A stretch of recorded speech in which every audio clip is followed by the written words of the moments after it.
Hindi na nga mapakali itong si Lilet. Pakiramdam niya ay may kakaiba talaga sa katauhan nitong si Attorney Renan Alon, kung kaya't hindi na siya mapanatag. Tuwing kasama niya ito ay nag-aalala siya, lalong-lalo na sa kanyang kapatid na ito nga si Era. Ang sagot naman ni Melissa ay baka nga raw nagsiselos lamang siya dahil mahati na ang atensyon ni Era sa kanilang dalawa. Baka kailangan na talaga na maging close na sila sa isa't isa nang sa ganun ay makilala niya ng husto ang kanyang maging future brother-in-law. Ngunit iba talaga ang kutob nga nitong si Lilet dahil ramdam na ramdam niya at naaamoy niya na masamang tao nga itong si Attorney Renan Alon at sa tingin niya ay ginagamit lamang niya itong si Era. Sa kabilang banda, yayayain naman sila ng dinner nitong si Attorney Alon. Magse-celebrate ito, tela nagtagumpay siya sa kanyang mga plano kung saan tuloy ang pahirapan itong si Mang Kanor matapos ay kitlan na nga siya ng buhay sa pag-aakala niya na tagumpay siya sa kanyang mga plano at sa wakas nawala na ang balakid at ang matagal nang hinahanap-hanap niya.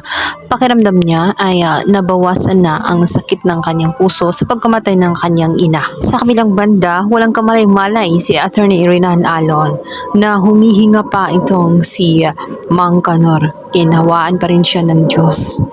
Habang abala ang dalawa sa paghukay na inaasahan nila na libingan nitong si Mang Kanor, ay tuwang-tuwa ang mga ito at sa wakas, natapos na ang kanilang misyon at tuwang-tuwa pa sila na ibabalita sa kanilang mga asawa sapagkat madadala nila ito sa malayong lugar o sa ibang bansa sapagkat inaasahan nila ang malaking pera at halaga mula kay Patricia. Ang hindi nila alam ay bigo sila sa pagkakataong yun. Humihinga itong si Mang Kanor, abalang-abala sila habang si Mang Kanor ay gumugulong na nga siya dahil nakatali ang kanyang mga kamay. Talagang gumawa siya ng paraan nang sa ganun makatakas sa tiyak na kapahamakan. At nagtagumpay nga itong si Mang Kanor. Kahit nahihirapan siya ay nakakatayo pa siya kung kaya't nakalayo-layo siya at nakaiwas sa mga tauhan. Maya-maya pa ay mapapansin na nga ng mga tauhan na tela wala na nga ang tao na dapat ay ililibing nila. Kung kaya sila ay nagpapahanik at nag-aalala, hindi dapat mangyari yun sapagkat masisira sila ng kanilang mga boss. At malamang hindi sila mapapatawad ni Attorney Alon at babalikan sila nito. Samantala, agad-agad tumawag sila kay Patricia upang ibalita na nawawala nga itong si Mang Kanor at buhay pa ito. Natakasan nga sila.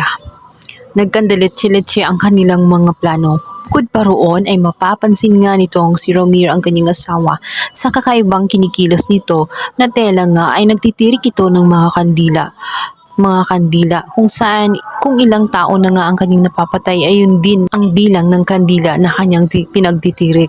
Dito ay magsisimula siyang magduda sa kinikilos ng kanyang asawa at napansin niya ang bag nga nito at dito'y nakita niya ang mga withdrawal na ginagawa nga nito ang si Patricia.